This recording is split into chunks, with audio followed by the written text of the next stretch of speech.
Good afternoon, everyone. Am I audible at the back? So I am Shashi Kaushik. I am legal head of PleasinStridesFoundation and practicing advocate at the Delhi High Court. So you all must be wondering what a lawyer is doing here in Skill India program.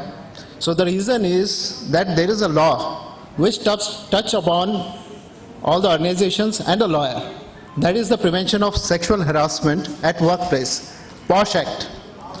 Now, the purpose of this particular act is to ensure that the women who are working with the organizations feel safe and secure. And if they feel safe and secure, they have better chances of performing very good for the organization, and at the end of the day, the purpose of the organization is to earn more profit. So let's deep dive into it. So let me take you back why this POSH Act was enacted. So there was a famous case of Visakhapatnam versus State of Rajasthan in 1997 where the Supreme Court decided that there are few things which are there existing in the society and we have to accept it. With the change of demography and the psychography, we have seen that more and more women are participating as employees in organizations. So with that, we have seen there is a huge change in the mindset as well as the working environment within the organizations. And we have seen that with this, there has come a vulnerability that women are facing in organizations, and that is chances of sexually harassed.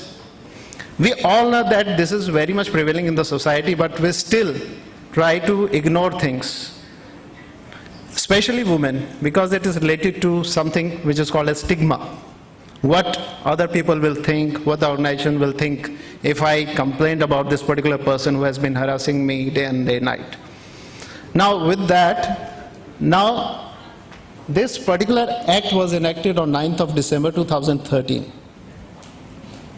which laid out various rules and regulations, which starting from a simple complaint which goes up to the criminal complaints, when a person can be put behind the bars. Now, the question is why it is important for organizations.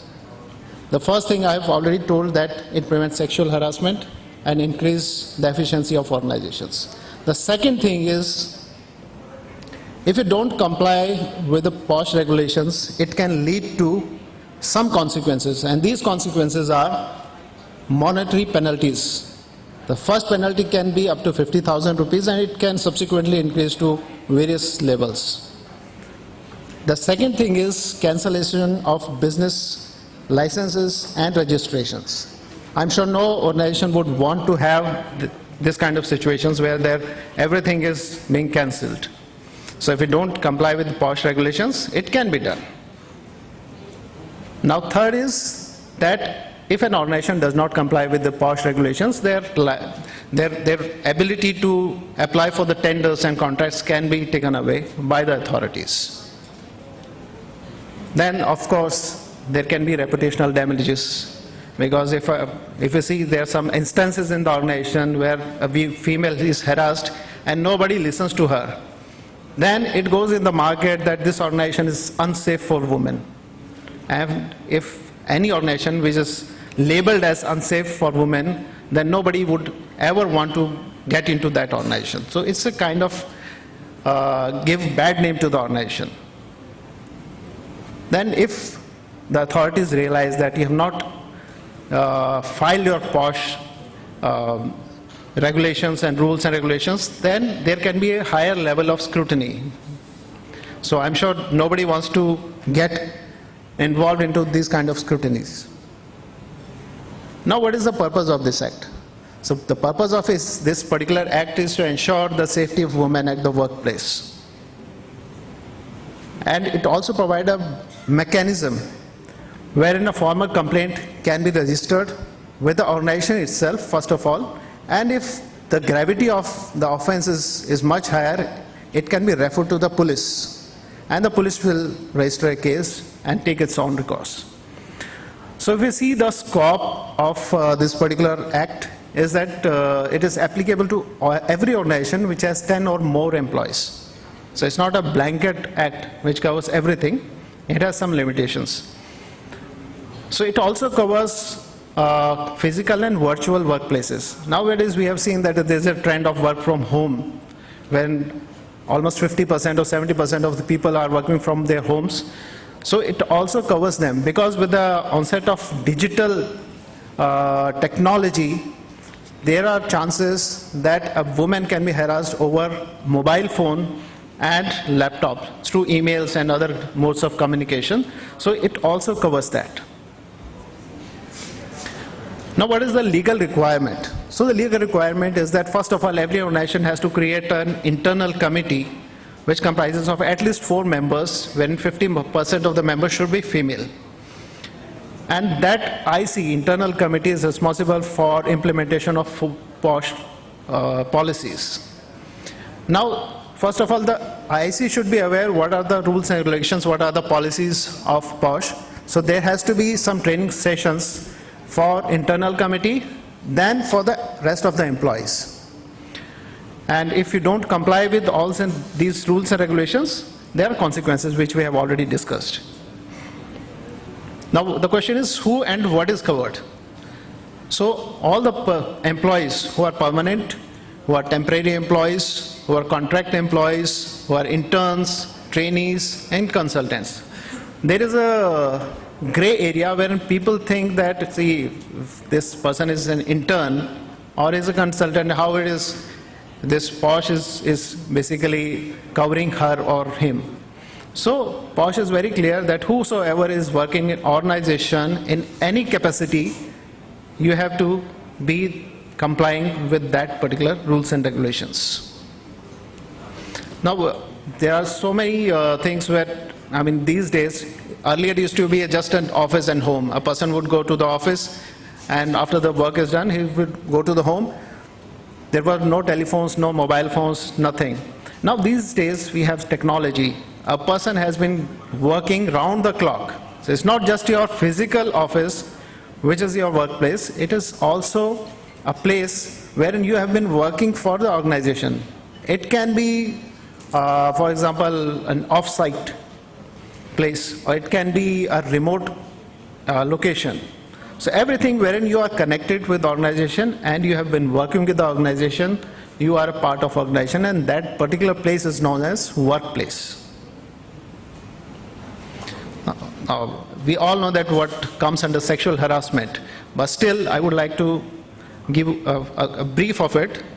All these physical contacts, stalking, abusive sounds, then making sexually colored remarks, using sexually abusive language or signs in the presence of women employee, showing pornography, or using indecent jokes, sending them through WhatsApp or any other means of communication, then physical confinement or touches against the will and likely to intrude upon one's privacy, then demand or request for sexual favors. All these are covered under sexual harassment.